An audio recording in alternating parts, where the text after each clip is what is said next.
പെൺകുട്ടിയുടെ മാറിടം സ്പർശിക്കുന്നതും പൈജാമയുടെ ഒല്ലി പൊട്ടിക്കുന്നതും വലിച്ചിഴക്കുന്നതും ബലാത്സംഗമോ ബലാത്സംഗശ്രമമോ അല്ല. അലഹബാദ് ഹൈക്കോടതി.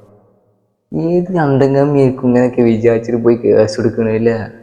അല്ലെങ്കിൽ ഇതൊക്കെ ബലാത്സംഗത്തിന് കേസെടുക്കാൻ പറ്റും, പീഡനത്തിന് എടുക്കാൻ പറ്റും, ഒന്നിനും എടുക്കാൻ പറ്റൂല. ഇതെന്താ വെച്ചാൽ ബൈജാമൻ്റെ ഒക്കെ വള്ളി സ്ട്രോങ് ആണോ, അല്ലെങ്കിൽ ഇപ്പോൾ എന്താ ഇപ്പൊ വേറെ എവിടെയും ക്വാളിറ്റി വെച്ചിട്ടൊക്കെ ഇവർ ടെസ്റ്റ് ചെയ്യുന്നു. എന്തൊരു പറയാനാണ്, അതിലൊക്കെ അറിയില്ലല്ലോ, ഇതൊന്നും കേസ് കൊടുക്കാൻ പറ്റാത്ത കാര്യമാണ്. ഇതൊക്കെ വെളിപ്പെടുത്തി വളരെ നല്ല ഒരു തീരുമാനമാട്ടെ ജഡ്ജി. എന്നാ വിട്ടുകളി, പൈരൾക്ക് അറിയില്ല, ഇതൊന്നും കേസ് എടുക്കാൻ പറ്റിയ കേസില്ല, പറഞ്ഞിട്ട് കാര്യമില്ല, വിട്ടുകളഞ്ഞേക്കണ്ണ. എന്തായാലും അണ്ണന് നല്ല വൈരാഗ്യം ഉണ്ട് ആരോടോ, ഏതോ ഒരു പ്രേമ നൈരാശ്യം അങ്ങനെ എന്തെങ്കിലുമൊക്കെ ആയിരിക്കും. അപ്പൊ ആ ഒരു നൈരാശ്യം ഇങ്ങനെ ജഡ്ജിയായിട്ട് തീർക്കാവും, നല്ല കാര്യമാണ്. എന്തായാലും ലോകം അവസാനിച്ചിരിക്കുന്നു. ഇത് ഉണ്ടല്ലോ, ജനങ്ങൾക്ക് ഭരണാധികാരികൾ കാരണം ജീവിക്കാൻ പറ്റാത്തൊരവസ്ഥ ഉണ്ടാവുന്നു. സംഭവം ശരിയാണ്.